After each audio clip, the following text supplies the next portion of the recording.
When you think about wintertime fishing getaway, you're probably thinking of somewhere warm. But if that doesn't fit your budget, or if you don't like to fly, or if you just don't have the time for it, you can head out to Cape Cod on the cheap, especially in the off season. The hotels are cheap, the ponds are well stocked. There's almost 1,000 ponds on Cape Cod. Everything's covered, the fishing's great, and it's an easy run. With nearly 1,000 ponds and many of them well stocked, the Cape offers some of the best sweetwater fishing you'll find anywhere in the Northeast.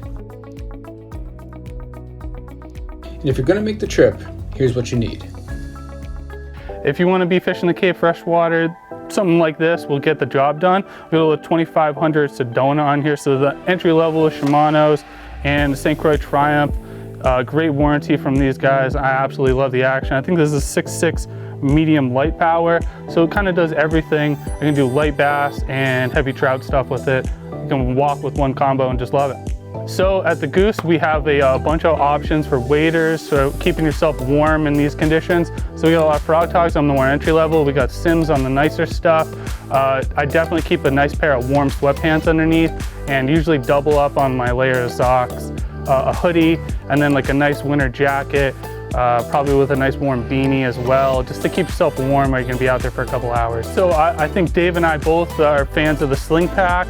I do it a lot for my lighter saltwater schoolie action in the spring too. And just with one tray and a couple of packs of probably like the Gary Yamamoto's or little Kitex, and it allows me to walk and cast and keep my hands free, you know? As we know, the Cape is riddled with tons of kettle ponds. So we're hunting, we're kind of walking around, which is why the waders are gonna be critical and the gear is kind of critical because we have to search for the bite.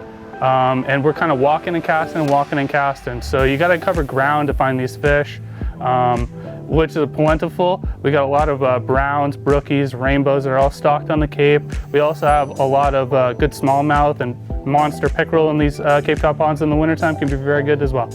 So you can log on to massfishandhunt.com and you can get all your freshwater licenses. Mass Fish and Hunt is a great resource for acquiring your license, but it's also great for a resource for finding what fish or what ponds are stocked. So we can search on a search engine on massfishandhunt.com and you can find out and narrow down to your most productive areas.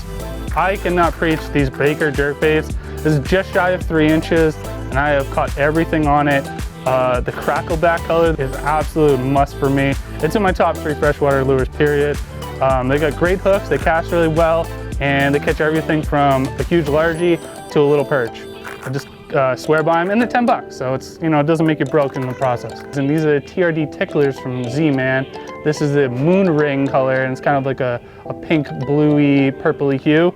And then in the standard TRDs, I was using, they call this smelt color, and it's kind of an off silver and white. And these are both highly productive lures, and they last a really long time. The TRDs don't tear, they catch a million smallies on one, so good value. So the line that I use on most of my freshwater setups are either 10 pound or 15 pound. This J8 casts phenomenally well, really quiet through the guides, gets where you cast. And then across the board, I pretty much use 8 pound. This is a Seaguar Blue Label. Very common, everybody's got it, and 8 pound works great for a mixed variety. Anything other than a big pickerel is gonna do pretty well for Cape Cod ponds. Bunch of little accessories. I like to have a good set of 7-inch pliers. I also like to have forceps too, because sometimes these trout are really sensitive and they choke the hook really deep. If you don't wanna keep it, we're trying to do as little as damage as we possibly can. So that helps in healthy catch and release fishery here. We're trying to keep them off the shore and off the rocks to keep the slime on the trout. So I do use a rubber net that's just helping doing less damage to the trout and getting them back there and swimming healthy.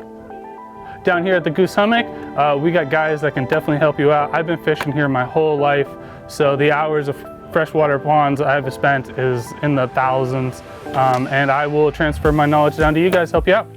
You have many choices when it comes to where to stay.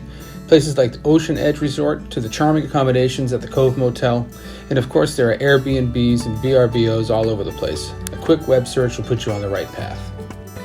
Even though it's the off season, there are many great restaurants to stay open year round, and you won't have to wait in those insane summer lines. And if your travel companion is not a fisherman, they can explore the quaint town of Chatham, hike or bike on the numerous trails. There's tons to do for everybody. And because the Cape juts out into the Atlantic Ocean, the ponds out there rarely ever freeze, so there's almost always open water options for any angler. So if you got cabin fever and you feel like you just got to get out and do some fishing, escape to the Cape where you can enjoy the great outdoors.